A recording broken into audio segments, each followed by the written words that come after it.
cases. One of them we already put something out on media, but we wanted to display the cash because this is just 2 weeks of activity for narcotics. So we wanted to lay it out and let y'all see what the guys are doing out on the street and the volume of money that's out there.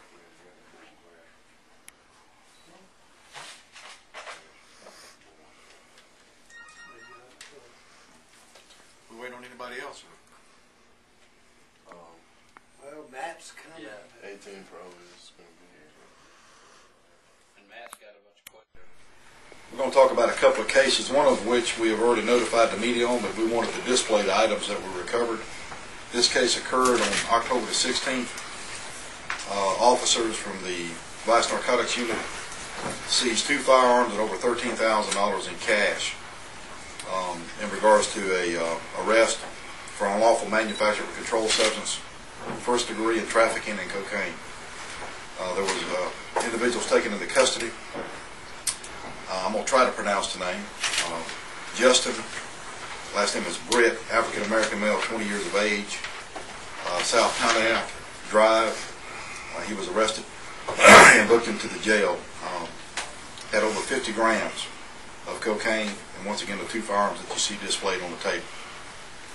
We want to once again put that out for the public and for the media to see the items that have been taken off the street, and also the large amount of cash that has been taken relative to this other case that we're fixing to talk about in a very brief period of time. The new case occurred on Monday, October 27th. The Dothan Police Department of the United States Postal Inspection Service conducted a joint operation that led to the recovery of 22 pounds of marijuana. Resulted in 2 arrests. Given a little history on it, on Friday the 24th of October, the United States Postal Inspection Service contacted the Dothan Police Department Narcotics Unit and advised them of a shipment of marijuana that was coming in from the state of Texas. The marijuana was to be shipped to an address on East Helma Street. Yesterday, October 27th, the marijuana was delivered to the residence, and surveillance was conducted, which resulted in the arrest of 2 individuals. The first individual, male subject, last name is Hall. He was charged in this case. He's a 34-year-old black male charged with trafficking of marijuana as a $60,000 bond. The second individual is an African-American female. Last name is Chambers. She's 30 years of age. She also has been charged in trafficking of marijuana and has a $60,000 bond. What you see before you is the 22 pounds of marijuana. Only one of the packages have been opened for y'all to look at.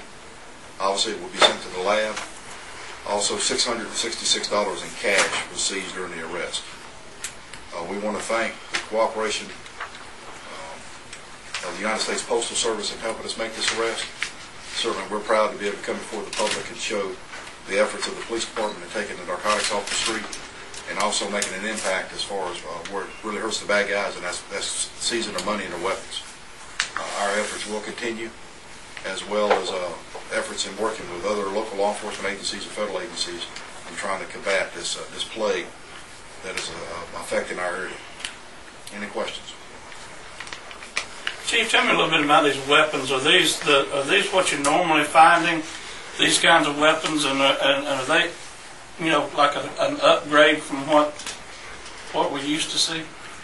I think that y'all been in here on several cases that we've talked about. I think that the quality of weapon is getting higher. No longer are they using cheap weapons. As you can see, it's a higher class sidearm, higher capacity magazines. It certainly causes a concern, not just for me, but I know for other law enforcement agencies. There's money. They're trying to protect their money, but also trying to protect their dope. And we're trying to get the weapons off the street just as fast as we can. But John, it's a concern for us. It makes it more dangerous for you also. Absolutely, absolutely. Oh, you're like Regis backup. And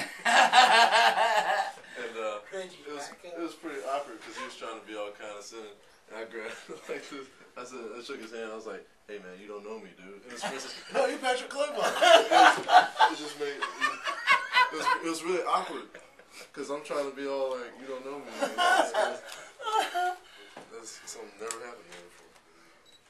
It's like Send him that picture of you in the police vest. People